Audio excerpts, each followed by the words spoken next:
Saya akan putarkan sebuah film bagaimana dulu keadaan kondisi rumah tangga saya, dan saya berdoa biar ini boleh menginspirasi kita semua. Pada awalnya kehidupan pernikahan kami baik-baik saja ya.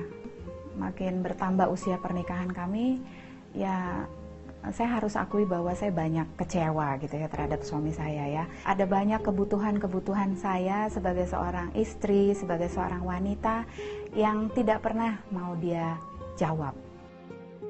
Jadi saya termasuk suami yang kurang memperdulikan bagaimana istri saya, bagaimana apa sih kebutuhan yang dia butuhkan dari saya. Saya nggak pernah bertanya itu sama dia. Jadi saya tidak pernah memberikan waktu yang banyak buat dia.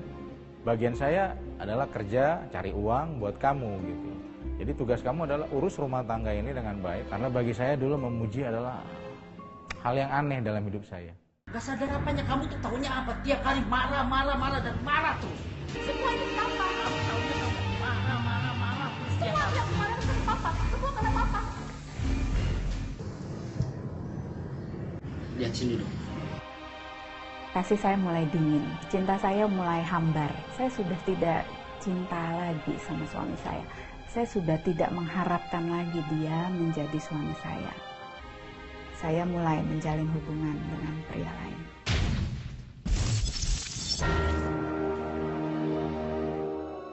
Pria ini memperhatikan saya. Lama-kelamaan, saya mulai jatuh cinta. Perasaan saya mulai terlibat lebih dalam.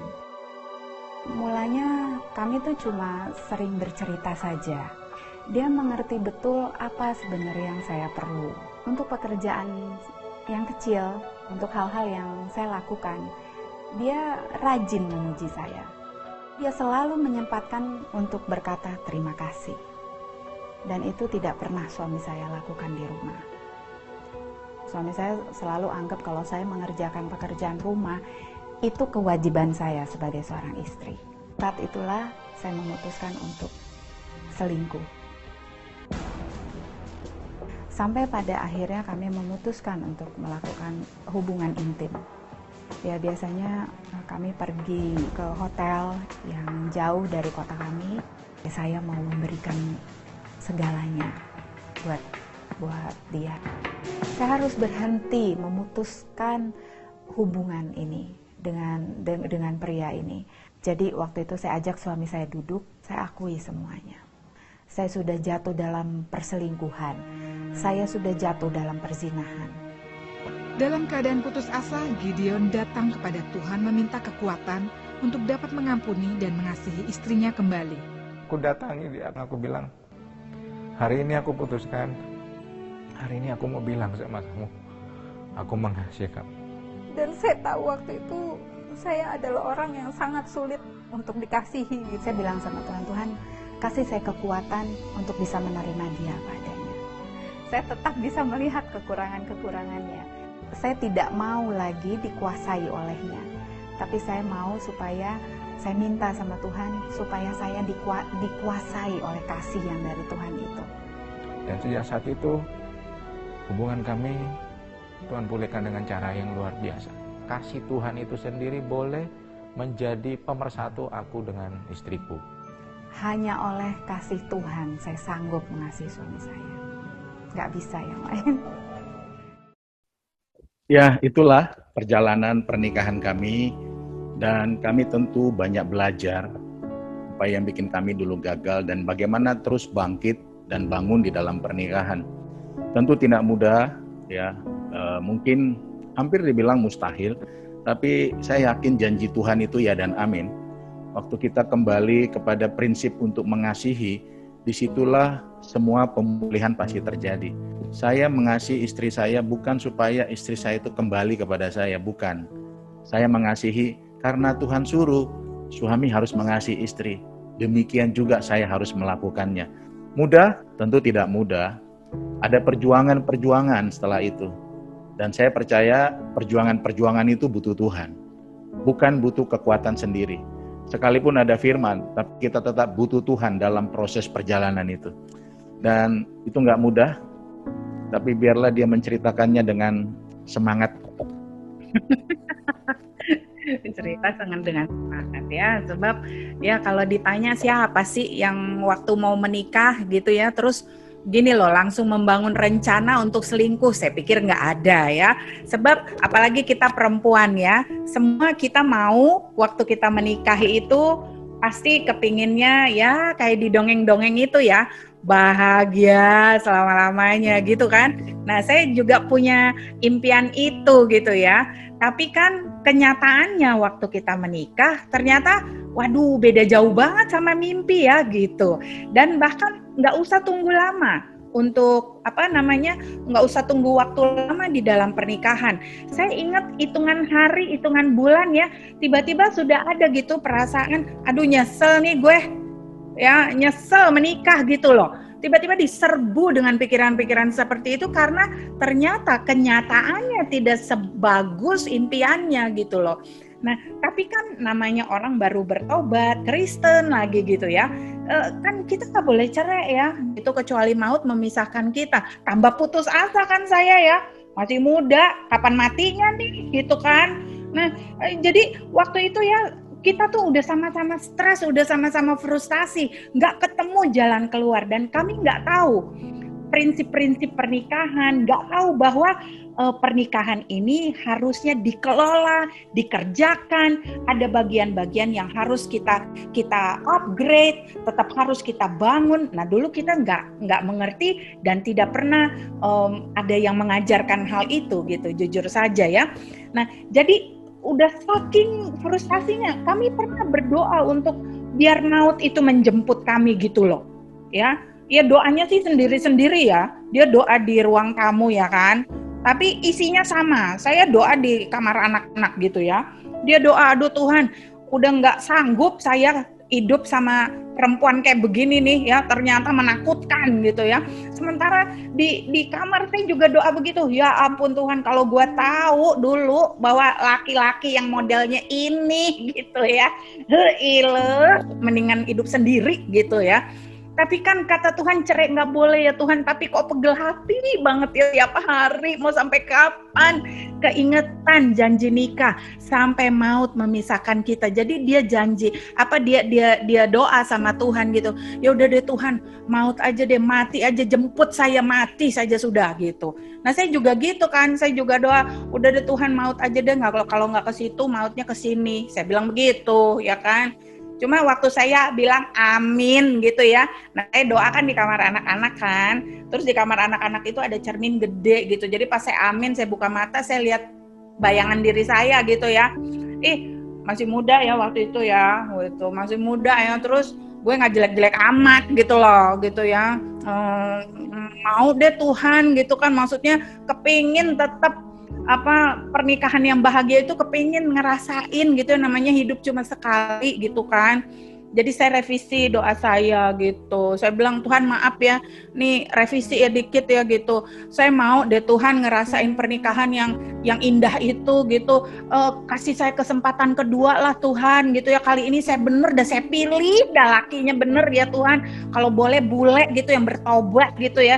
Jangan orang Batak lagi bikin susah gitu kan ya. Jadi tolong ya Tuhan ya, maaf nih gitu, mautnya jangan kesini, ke situ aja gitu. Saya bilang begitu. Pakai dalam nama Yesus lagi saya berdoa, amin gitu. Ternyata doa kayak begitu ya, percayalah nggak pernah dijawab. Buktinya dia makin sehat hari lepas hari. Karena itu bukan jalan keluarnya gitu. Nah, tapi kan begini loh, rasa kecewa ini mesti diapain nih gitu kan, keberatan ini mesti diapain nih gitu. Nah itu yang kami dulu belum tahu bagaimana jalan keluarnya di saat-saat genting seperti itu.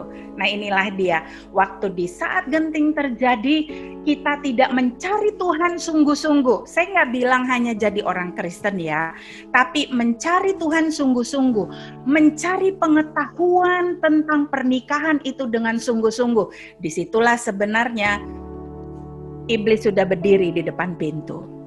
Dan itu yang terjadi di dalam pernikahan kami. Di saat-saat frustasi kayak begitu ya, tiba-tiba hadirlah pria itu. Ya, singkat cerita seperti tadi di video. Ya, saya akhirnya ya saya memutuskan untuk selingkuh. Kok begitu ya kata-katanya? Iya, karena itu dilakukan dengan sadar, nggak pakai hilaf, enggak. Saya sadar betul bahwa saya sadar melakukannya, memutuskan untuk itu demi mencari kebahagiaan yang saya idam-idamkan, ya. Namun caranya berdosa. Nah, saya ingat ya waktu itu laki-laki itu lagi kencan nih ya, lagi kencan terus laki-laki itu bilang gini, yuk kita pergi aja yuk, tinggalin aja pernikahan kita yang sekarang, katanya gitu. Kita bangun keluarga yang baru. Wow. Ajakan itu kalau hanya melihat diri saya sendiri ya, saat itu tawaran yang sangat menggoda gitu loh. Ya. Kalau cuma ngelihat suami saya, aduh, saya pergi malam itu juga bener ya, nggak pakai mikir, nggak pakai doa puasa, saya langsung tinggalin. Ya kan? Tapi masalahnya saya ingat anak-anak. Sayang sama anak-anak ya. Dan saya punya bayangan nanti someday mereka menikah, I will be there gitu ya. Someday mereka di wisuda, saya mau hadir gitu. Kalau saya pergi sekarang, tinggalkan mereka gitu ya. Terus nanti satu hari saya kembali, innocent gitu ya. Aduh, saya pikir saya egois sekali ya. Dan entah kenapa, saya pikir memang selingkuh itu ternyata egois sekali. Saya hanya memikirkan diri saya loh. Saya yang dikecewakan, saya yang dibikin sakit hati banyak-banyak gitu ya. Saya yang disakiti terus-menerus, saya yang tidak dimengerti, saya yang merasa tidak berguna di rumah, saya yang hanya disuruh diam aja tapi harus terus melayani. Saya. Waktu saya memutuskan untuk selingkuh, malam hari itu saya sadar benar, saya ini orang yang egois. Setiap perbuatan dosa sebenarnya adalah perbuatan egois, hanya memikirkan diri sendiri. Dan entah kenapa malam hari itu ya, saya agak lebih mudeng daripada hari-hari sebelumnya. Jadi saya nggak jawab pertanyaan pria itu ya, mau kabur nggak? Saya nggak jawab, tapi saya berdoa dalam hati saya, Tuhan tolong saya mau bertobat nih. Karena saya tahu kalau saya pergi dengan pria itu, tinggalkan pernikahan saya, sekalipun kelihatannya waktu itu yang menjanjikan bakal bahagia sama pria itu, tapi saya tahu persis ujungnya pasti maut, karena itu dosa. Jadi saya nggak mau beroleh maut ya, saya mau bertobat. Tapi kan masalahnya, saya udah bertobat kemarin, setiap kali pulang kencan bertobat melulu gitu loh. Dan kalau itu laki-laki telepon, mau date, mau ngedate, mau kencan, ya saya gitu kan ya. Jadi saya bilang sama Tuhan, tolong saya supaya pertobatan saya yang terakhir ini benar-benar saya bertobat, saya nggak mau ngulang lagi gitu. Tolong ya Tuhan, gitu ya.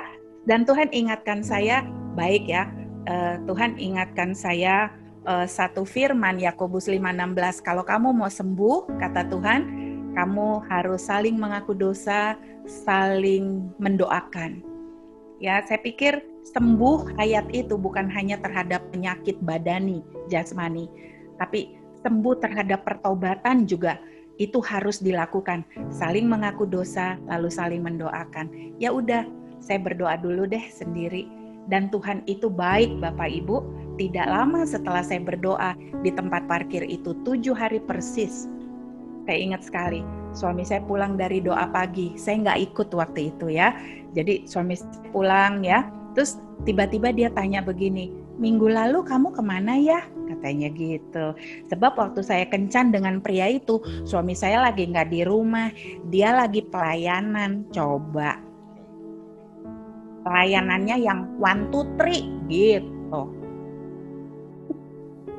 Layanannya jalan, tapi prakteknya nggak jalan gitu loh, ya. Nah, tapi Tuhan kan baik. Lewat pertanyaan suami saya itu, tiba-tiba dalam hati saya gitu seperti ada pribadi yang bilang begini, ini saatnya, gitu. Untuk mengaku dosa, untuk mendoakan. Wah, saya cepet-cepet ya ambil kesempatan itu. Saya jadi nggak jawab pertanyaan suami saya lagi, saya ajak dia duduk ya, waktu itu di kamar anak-anak ya. Jadi saya langsung nggak muter-muter ya, saya nggak pakai kembang-kembang kata-kata, saya langsung bilang maafin saya ya gitu. Kenapa? Katanya iya sebenarnya saya udah nggak setia sama kamu, sama anak-anak, sama Tuhan. Loh, ada apa katanya? Saya mau bilang saya ini sebenarnya udah selingkuh. Saya bukan hanya selingkuh, saya tidur sama orang itu. Dia kaget ya, kaget luar biasa. Ya, apalagi saya sekalian ya, maksudnya saya kasih tahu, saya tidurnya sama si Anu, saya sebut nama pria itu, dia kaget karena dia kenal juga sama pria itu ya, dan suami saya paling percaya sama pria itu ya. Jadi, waduh, gitu, sempat jeda di antara kami ya, seperti di Alkitab, Selah, diem, nggak ada yang ngomong satupun ya. Nah, sementara saya begini, saya udah merem ya, karena begini, udah siap dah dipukul ya, atau diusir. Dua kemungkinan itu aja. Kalau diusir saya udah bayangin tuh, saya bakal pergi dah ke rumahnya si Anuh gitu ya, numpang sebentar gitu. Tapi kalau dipukul, ya udahlah saya kuat-kuatin diri saya gitu ya. Tapi yang mengejutkan saya adalah waktu itu saya udah siap dipukul, saya udah siap diusir, tapi ternyata suami saya di situ bilang gini, "Cak, di firman gitu ya, kita diajar loh Cak," katanya laki-laki nih, itu Tuhan kasih perintah untuk mengasihi istri, katanya gitu. Jadi gini, mengasihi kamu itu perintah. Dan karena itu perintah, jadi hari ini saya harus ampuni kamu, katanya. Dan saya harus kasih kamu, sederhana, karena kamu istri saya, katanya gitu. Ya, giliran saya yang kaget dong, yang bengong dong. Saya kira saya mau dipukul, saya kira saya mau diusir. Saya sangat tidak menduga bahwa saya akan diampuni, bayangkan. Tuhan itu baik dan teramat baik. Ya, singkat cerita, kami saling mengampuni, saya diterima kembali. Tapi habis itu perjalanan mudah? Tidak juga. 1 bulan pertama itu adalah nightmare-nya. Mimpi buruk seburuk-buruknya. Itu masa paling gelap, percayalah. Ya, karena banyak orang meninggalkan kami ya. Karena dosa itu kan dosa yang menjijikkan. Kayaknya istri-istri satu kota Bogor jadi takut kalau suaminya ketemu saya di jalan gitu ya, takut disamber gitu ya. Kayak apa ya gitu. Dan tapi saya terima itu semua. Ya, 1 bulan pertama itu saat-saat yang paling sepi dan paling gelap.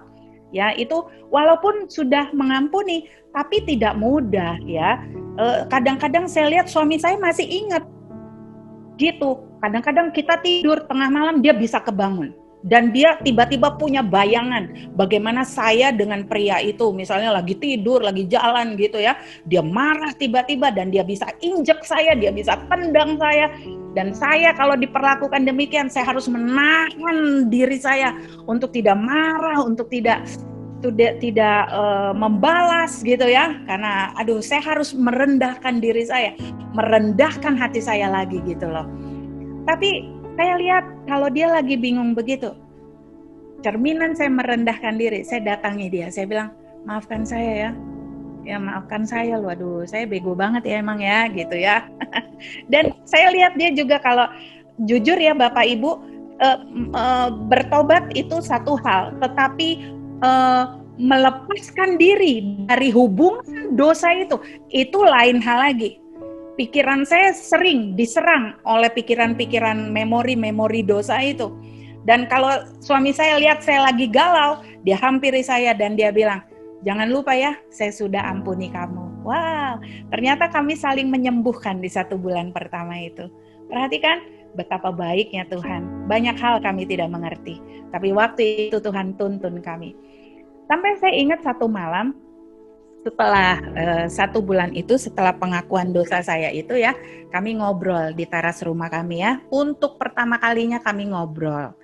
Dan waktu itu suami saya tanya begini, apa sih Cak yang bikin lo jatuh cinta sama pria itu sampai lo mau kasih semua buat dia, katanya. Berarti lo kan jatuh cinta ya? Iya, saya bilang gitu. Nah apa sih yang bikin lo jatuh cinta? Ya udah, karena saya lihat dia pengen tahu kan, jadi saya cerita, saya bilang pria itu penuh perhatian, nggak kayak situ gitu. Kalau situ kan cuek gitu ya. Saya udah bilang sakit perut nih papi, sakit kepala nih, ya pusing nih gue. Lu bilang apa? Minum air putih Gi, semua sakit, lu suruh gue minum air putih ya kan. Saya pernah tanya, dari mana sih tuh resep air putih? Tahu dia bilang apa? Itu kata mama dulu. Ya, beda banget sama pria itu ya. Kalau pria itu ya ampun, baru saya pegang kepala sedikit aja saya langsung gitu dibawa ke dokter, kan beda. Saya bilang begitu.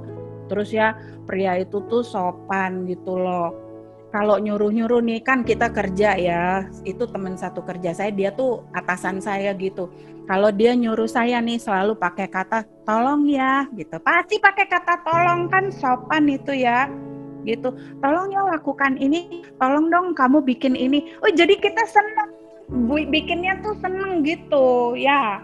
Kamu kan enggak ya. Kalau nyuruh tuh kayak nyuruh apa gitu kan.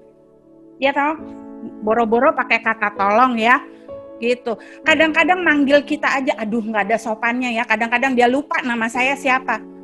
Kalau manggil tahu ya, ini di depan umum maupun di belakang umum gitu ya. Kalau manggil kita kadang-kadang gitu, hey, boy, gitu. Kayak manggil tukang becak gitu kan. Ya, itu kalau deket ya Bapak Ibu ya. Gitu. Darah Batak ya memang ya. Itu kalau deket ya, woi, hey gitu ya, gitu ya. Itu kalau jauh pernah ya, dia lagi jadi usher, berarti kan di pintu gereja kan, saya lagi di dalam.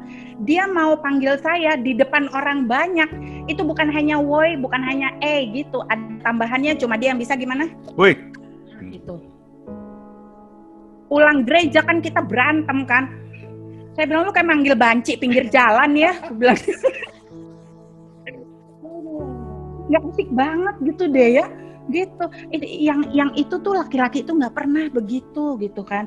Terus ya habis kita tolongin gitu, dia pasti bilang terima kasih ya gitu, kita ya nolongin dia gitu loh, terima kasih ya gitu. Sementara ini nggak pernah bilang gitu.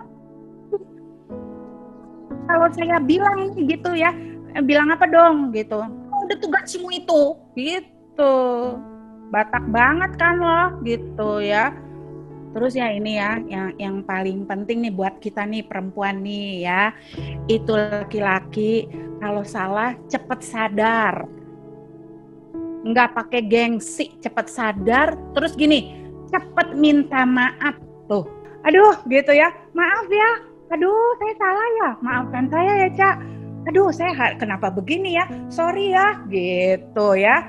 Sementara kamu kan enggak bilang maaf tuh gengsi banget, bahkan enggak pernah ya. Harus ditagih gitu, kalau maaf tuh harus ditagih. Pernah satu kali ya, saya bilang ini udah deh, lu nggak bisa mangkir lagi, nggak bisa nyangka lagi, udah lu salah dah dalam hal ini. Nah, orang kalau salah bilang apa? Saya sampai begitu loh Bapak Ibu teman-teman ya. Coba orang salah bilang apa? Tahu jawabnya apa? Dia bilang gini, kami di Batak Toba tidak ada kata maaf gitu. Penasaran juga kan ya, saya buka dong internet, saya cari tuh di Google ya, maaf Batak Toba, bener nggak ada Bapak Ibu, nggak ada kosakata maaf buat orang Batak, ya ampun deh, gitu ya. Nah ngelihat saya bingung kan di depan komputer gitu, bengong ya saya ya, dia bukannya prihatin gitu ya, malah bangga, bener kan nggak ada kan, jadi bingung ya. Jadi orang Batak kalau salah bilang apa dong? Saya bilang gitu. Nggak ada kata maaf. Yang ada kata permisi katanya gitu. Ya aneh ya pokoknya. Tapi ya, saya jelaskan panjang lebar kenapa sih jatuh cinta sama pria itu. Suami saya jadi prihatin. Soalnya dia bilang begini, bukan karena uang ya katanya. Nggak ada urusan uang ya di situ katanya gitu. Saya bilang enggak. Dia pikir saya selingkuh karena uang. Perhatian yang dia beri, kesopanan sehingga saya merasa dihargai, kerendahan hatinya sehingga dia nggak segan untuk minta maaf. Gitu. Itu yang bikin saya jatuh cinta sama dia gitu. Suami saya kan jadi makin sedih ya. Dia bilang, kalau bukan karena uang sebenarnya saya bisa ya bikin itu ya katanya. Kembali karena firman. Dan dia menerima saya karena firman. Kalau ditanya, masih ada nggak cinta? Nggak ada. Nggak ada. Oh, makanya kan kita selingkuh, cintanya habis gitu kan. Tapi justru saya belajar tentang kasih. Cinta ternyata bukan kasih. Kasih itu jauh lebih agung daripada cinta. Ya, cinta memang bisa habis karena dikecewakan, dibikin sakit hati. Karena cinta itu cerminan kejiwaan. Tetapi kasih itu adalah roh. Saya juga baru mengerti hal itu. Nah, malam hari itu kami bertemu dengan kesadaran masing-masing. Dan yang bikin saya terharu adalah waktu dia merenungkan jawaban-jawaban saya itu setelah dia dengar saya cerita macam-macam tentang pria itu. Pertanyaan terakhir di malam itu dia bilang begini, jadi apa dong ya Cak yang bisa saya bikin supaya kamu jatuh cinta lagi sama saya? Begitu. Itu pertanyaan terlalu indah untuk dijawab. Itu pertanyaan berbahaya, saya bilang ya, karena banyak modalnya itu. Enggak ya, tapi pertanyaan terakhir di malam itu, apa ya yang bisa saya buat supaya kamu jatuh cinta lagi sama saya? Tahu nggak Bapak Ibu, percakapan itu di bulan September 2005. Wow, 15 tahun sudah. Ya, tapi kalau boleh saya bilang ya, sejak malam hari itu sampai hari ini nih, September 2020, setiap hari saya lihat ya, suami saya ini, pria ini ya, pria ini berjuang, belajar. Ya, bodoh-bodohnya masih ada, tapi setiap hari dia berjuang untuk bikin istrinya jatuh cinta lagi sama dia sampai hari ini. Ya, dulu saya nyesel kawin sama dia, jujur ya. Kalau bisa tuker, ya kan, balikin dah ke tokonya gitu ya. Tapi saya pikir begini ya, hari ini saya bersyukur loh dengan pernikahan saya, dengan dia masih ada kayak begini, walaupun nyebelin ya, nyebelinnya tetap masih ada ya. Tapi saya bersyukur untuk kehadirannya setiap hari. Karena justru dalam pengelolaan perjalanan kami di dalam pernikahan setiap hari, saya jadi justru banyak belajar tentang kebenaran Tuhan di dalam pernikahan ini. Ya, saya nggak akan pernah menyesal. Karena setiap hari dalam pahit dan manis bersama pria ini, wow, saya juga belajar. Bukan hanya tentang kebenaran, tapi tentang pribadi Allahku yang mengampuni itu. Masih bisa bertengkar? Masih lah. Tapi bertengkar kami sudah berbeda. Ya, bertengkarnya sedikit lebih ilahi gitu. Ya, dan saya mau bilang sesuatu begini. Waktu suami saya memutuskan untuk mengampuni, saya juga melihat tidak pernah satu kali pun dia ungkit lagi peristiwa itu. Berantem, tapi tidak pernah satu kali pun dia pakai dosa saya untuk menyerang saya sebagai senjata. Tidak pernah. Waktu dia mengampuni saya, dia juga memutuskan untuk tidak mau ingat-ingat lagi dosa itu. Sampai hari ini, tidak pernah satu kali pun. Bless you all ya. Ya, jadi saya mau tutup sama tema kita. Kalau besok tidak pernah datang, apakah kita hari ini menyesal nggak menikah? Apakah kita yakin kita bisa menikmati pernikahan ini? Bukan karena pernikahan kita sempurna, justru karena pernikahan kita mungkin banyak luka, banyak konflik. Tapi menyesal nggak kita menikah? Saya yakin kalau masih kita terus mengandalkan Tuhan, kita akan berkata terima kasih ya Tuhan buat wanita yang garang dan beringas ini. Buat wanita yang nggak pernah mau menyerah, ya, yang meledak-ledak, ya, kadang-kadang susah membedakan mana harus ngomong pelan sama keras. Tapi saya bersyukur karena di masa-masa itulah saya belajar untuk menikmati pernikahan.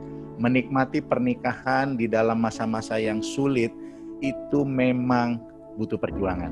Tapi sadarilah, saya yakin kalau kita menjalankannya dengan benar, kita akan punya pengenalan akan Tuhan yang dahsyat dalam hidup kita. Terima kasih buat semua. Biarlah apa yang kami sharingkan ini boleh menginspirasi pernikahan dan menguatkan pernikahan kita. Tuhan memberkati.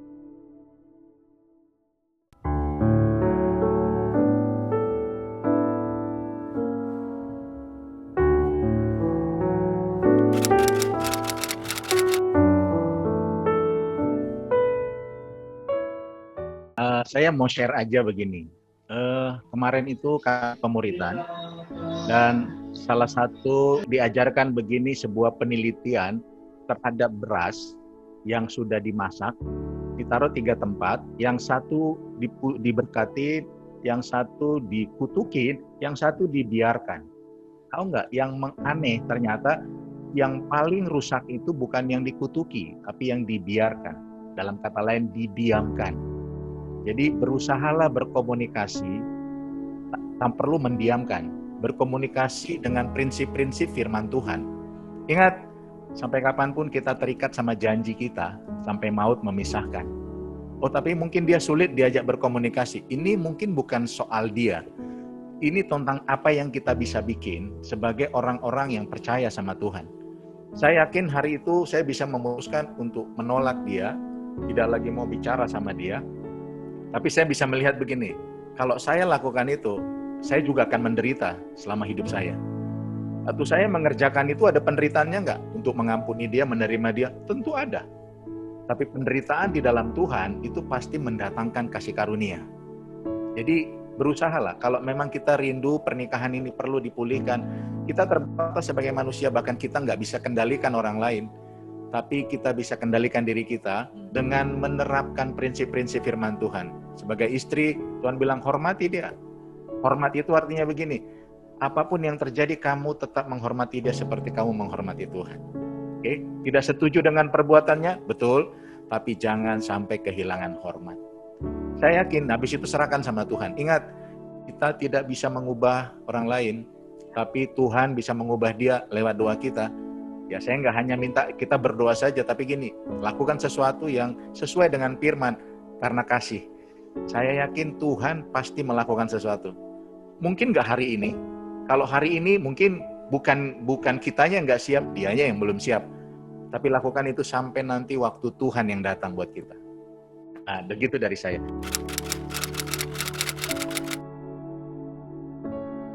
Itu karena apa? Kalau tadi di Ibrani kan dibilang perzinahan ya perzinahan gitu ya.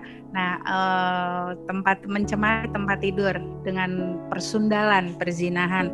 Nah, apa yang harus dilakukan? Saya enggak tahu apakah letterluck pernah mencemari tempat tidur kita dengan membawa pria lain, wanita lain di tempat tidur kita. Ya, intinya adalah semua dosa itu harus bertobat, Bu. Ya, harus bertobat. Dan bertobat itu berarti begini, bersedia meninggalkan dengan sadar, mengaku dulu, kemudian berbalik dari dosa itu berarti begini, memutuskan untuk tidak mau menyukai lagi tindakan dosa itu. Ya, kemudian gini, berbalik juga berarti tidak mau melakukan hal itu lagi, dan semua itu harus dilakukan dengan kesadaran. Ya, tekad penting. Ya, tapi tekad disertai pertolongan Roh Kudus itu yang membuat kita mampu berbalik dari aneka dosa, bukan hanya cemar tempat tidur. Kalau kita yang mencemari, ya. Apapun bentuknya, mau persundalan, perzinahan, secara letterluck, secara jasmani, bertobat saja, Bu. Easy. Tapi kalaupun mencemari dengan fantasi kita bagaimana? Sama. Semua tindakan dosa harus dipertobatkan. Ingat ya, dosa itu bukan masalah. Kalau masalah, kita cari jalan keluar. Kita cari solusi, itu yang kita butuhkan. Tapi kalau dosa, ya Bapak, Ibu, teman-teman, kita butuh bertobat. Sesimpel itu. Ya, nambahin saja, kalau mencemarkan tempat tidur, jangan hanya berpikir bahwa kita membawa wanita lain atau pria lain di atas ranjang kita. Tapi ketika kita sebagai suami istri waktu kita melakukan hubungan suami istri, tapi kita melakukannya karena kita menafsui pasangan kita, bukan karena kasih, bukan karena melayani, itu juga sama dengan mencemarkan tempat tidur. Saya senang sekali waktu dikatakan begini, mau tahu karakter suami itu, lihatlah waktu dia melakukan hubungan suami istri di atas tempat tidur. Itulah karakter aslinya. Apakah dia benar suami yang mengasihi, ataukah dia suami yang menafsui. Gitu ya, menambahin buat kita semua. Terima kasih.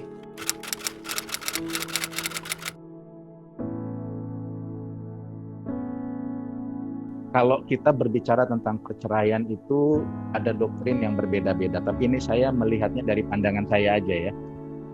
Alkitab. Maksudnya begini, kalau kita memutuskan untuk tidak mau bercerai, itu adalah pilihan yang mulia, kalau menurut saya. Bukan sekedar pilihan yang luar biasa loh, tapi pilihan yang mulia. Ya, bagaimana caranya? Tapi kita tetap memutuskan untuk tetap tidak mau bercerai. Tapi kalau tetap dia melakukan perceraian, itu di luar kendali kita. Tapi kalau orang bertanya, mau nggak cerai? Saya tidak mau. Tapi ada hukum juga di bangsa ini yang bisa, ya katakanlah dimanipulasi sehingga suaminya tiba-tiba sudah cerai. Itu di luar kendali kita. Dan saya mau kasih tahu buat suami, buat istri yang tetap bertahan di dalam kebenaran, nggak usah takut. Tolongan, penghiburan dari Tuhan, pemeliharaan dari Tuhan, itu pasti terjadi. Ada buktinya nggak? Ada. Mama mertua saya itu diceraikan, padahal dia tidak mau. Tapi sampai hari ini, saya melihat bagaimana pemeliharaan Tuhan yang sempurna buat hidupnya. Bertahanlah karena firman, bertahan bukan karena pasanganmu, karena kebenaran firman Tuhan. Kita nggak bisa kendalikan orang, ya saya harus ulang ini lagi. Kita nggak bisa kendalikan suami kita, istri kita bisa mengendalikan diri kita. Lakukan bagian kita lah.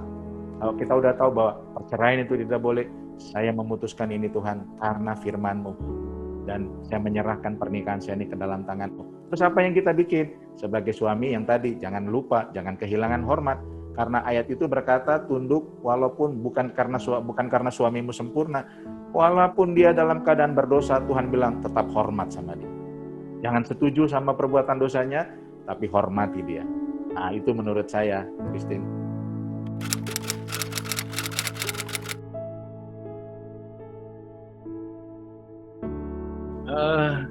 Kalau kita sadar, yang pertama gini, kita sadar dulu bahwa kita itu punya masalah, oke? Apa yang bikin saya berani untuk bertanya? Saya ingin memperbaiki. Ya tentu kalau bukan mau bersaing dengan pria itu, bukan. Tapi saya mau memperbaiki apa yang dulu dosa yang saya bikin sebagai suami. Lukanya ada. Sampai hari ini kalau saya mau korek, itu pasti ada. Ya, ada tempat-tempat yang dia dulu suka pergi, gue jadi marah gitu ya. Tiap lewat tempat itu kayaknya ada keputusan, ini kayak tempat lu begitu ya. Ya, dulu waktu dia mengaku, saya mau gini loh, biarlah sakit ini sekali tapi selesai. Jadi waktu itu saya tanya, bukan hanya sekedar saya ampuni, saya bilang, di mana lu bikin? Kapan lu bikin? Saya pikir besok-besok kan hari ini sakit tapi sembuh. Ya, nah luka itu ada, bukan hanya sama istri saya aja, juga sama pria itu. Karena pria itu teman baik juga buat saya. Tapi saya ingat begini loh, salah satu kunci untuk sembuh dari luka adalah pengampunan. Karena pengampunan itu menyembuhkan setiap luka. Jadi 1 kali, 2 kali enggak. Setiap kali bayangan itu datang, setiap kali pikiran itu muncul, itu jadi pergumulan saya. Saya nggak mau ajak istri saya bergumul lagi.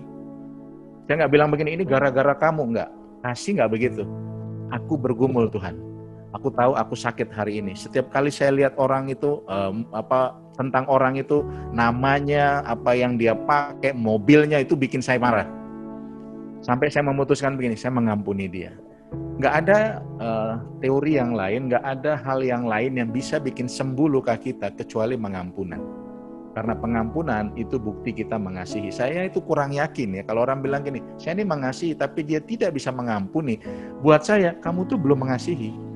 Sebab kalau kamu mengasihi, pasti kamu mengampuni. Waktu kamu mengasihi tapi tidak mau mengampuni, berarti bukan kasih Kristus yang kamu lakukan. Jadi itu seperti satu paket. Jadi perjuangan kami waktu itu adalah saling mengampuni. Saya belajar untuk mengampuni. Dan memang kata kunci yang lain adalah belajar untuk bercerita. Belajar untuk terbuka, bukan untuk mempermalukan. Waktu dia cerita, bisa nggak saya marah? Bisa. Gila, kok sampai begitu ya? Gampang amat, bisa. Tapi nggak, ini dalam rangka mau sembuh. Itu yang saya pegang. Saya nanya karena saya mau sembuh. Sebab mungkin saya tanya, saya akan sakit dengan jawabannya. Tapi saya sembuh. Daripada saya simpan-simpan, saya cicil sakitnya, nanti saya sakit seumur hidup.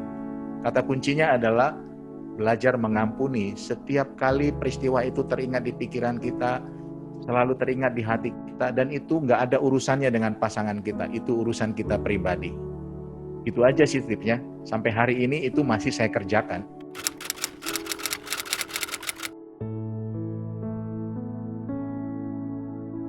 Memang kita butuh pertolongan orang lain. Oke? Butuh. Jadi kalau kamu kenal ada yang kamu rasa cukup menginspirasi pernikahannya buat kamu, datang sama orang itu. Minta belajar, nggak apa-apa.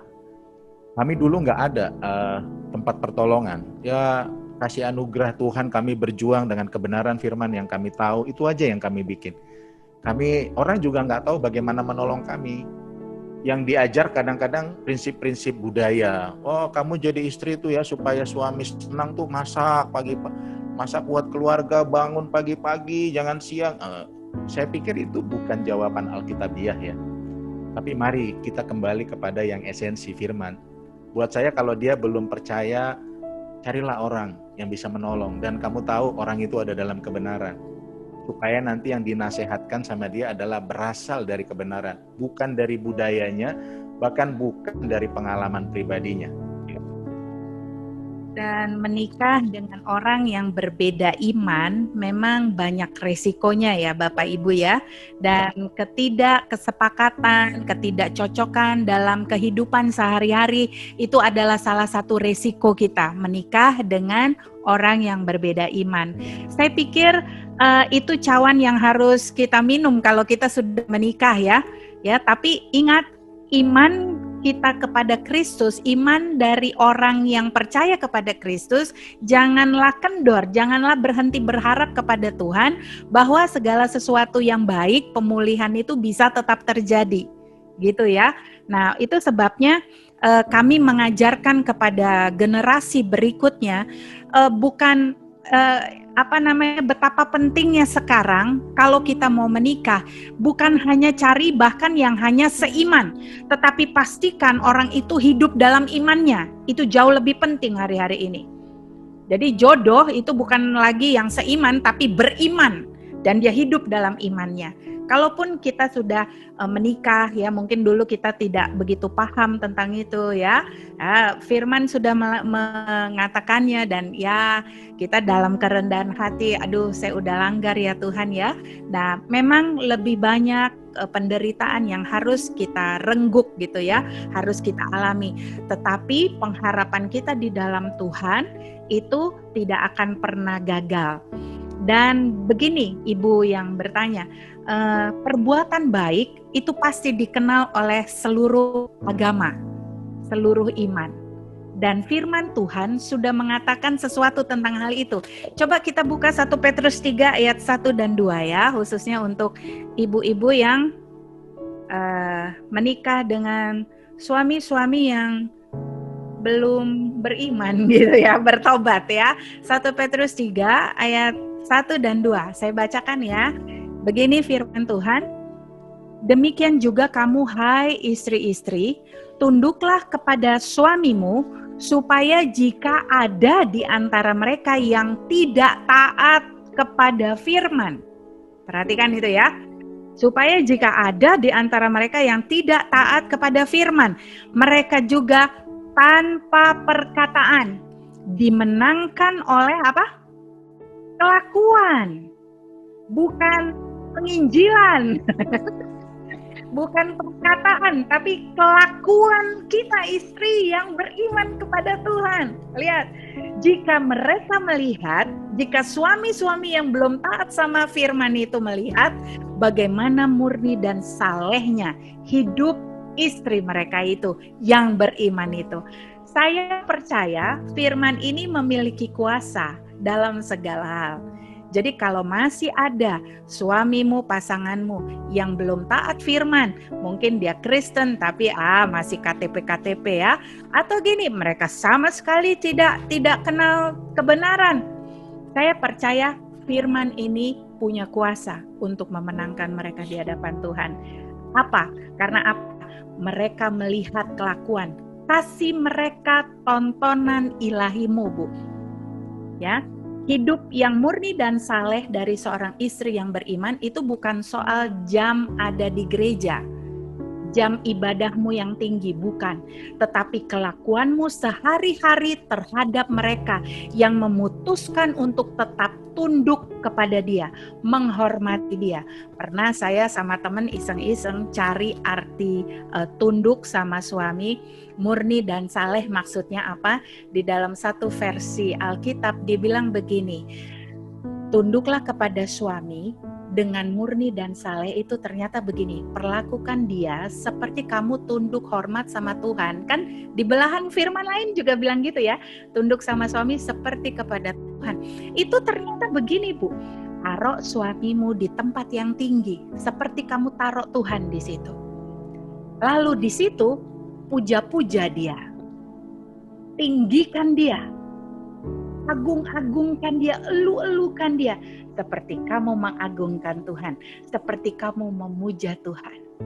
Ya, nah kelakuan yang seperti itu ternyata begini, memenangkan mereka tanpa perkataan.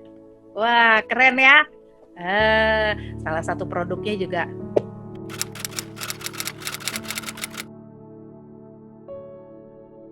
Saya percaya hal itu bisa. Ya, kami pernah mengkonseling beberapa kasus serupa seperti itu dan it work. It always works. Saya mau ingatkan buat kita semua begini. Tidak ada kesuksesan yang dapat menggantikan kegagalan di dalam keluarga. Itu menjadi pesan yang kita harus sepakati karena keluarga itu menjadi penting. Dan tidak ada masalah pernikahan yang tidak bisa diselesaikan. Dan perceraian itu bukan jalan. Perceraian itu justru petaka buat pernikahan. Saya percaya sekali tidak ada persoalan pernikahan yang tidak bisa diselesaikan. Asalkan kembali kepada standar firman Tuhan. Jadi mari kita hari ini bersepakat bersama-sama bahwa apapun yang terjadi, saya mau tetap bahagia di dalam pernikahan. Saya mau tetap bergairah dalam pernikahan. Mungkin pasangan saya belum bisa, tapi saya memutuskan saya tetap ikut apa kata firman Tuhan. Ya, jadi yang hari ini pernikahannya mungkin lagi kacau, nggak usah takut. Ada Tuhan. Saya selalu bilang, selama masih ada Tuhan, pasti bisa. Yang bahaya kalau tidak lagi ada Tuhan dalam pernikahan, itulah musibah terbesarnya. Ya, dan semua itu kita lakukan Bapak, Ibu setiap hari. Selama masih ada kesempatan. Hari ini masih ada kita, berarti inilah kesempatan kita.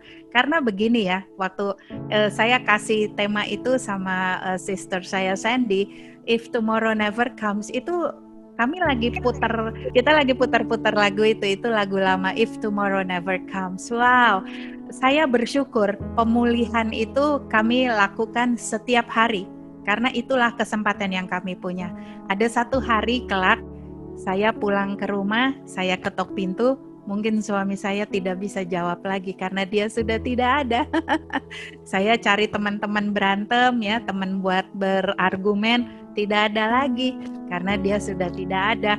Wah, saya pikir ya sebelum hari itu datang, saya akan manfaatkan sebaik-baiknya hari yang saya punya hari ini untuk mengelola diri saya sebagai istri dan menjadi berkat buat suami saya. Dan saya lihat dia juga begitu. Selama masih bisa dibilang hari ini dan ada Tuhan di antara kita. Bless you all.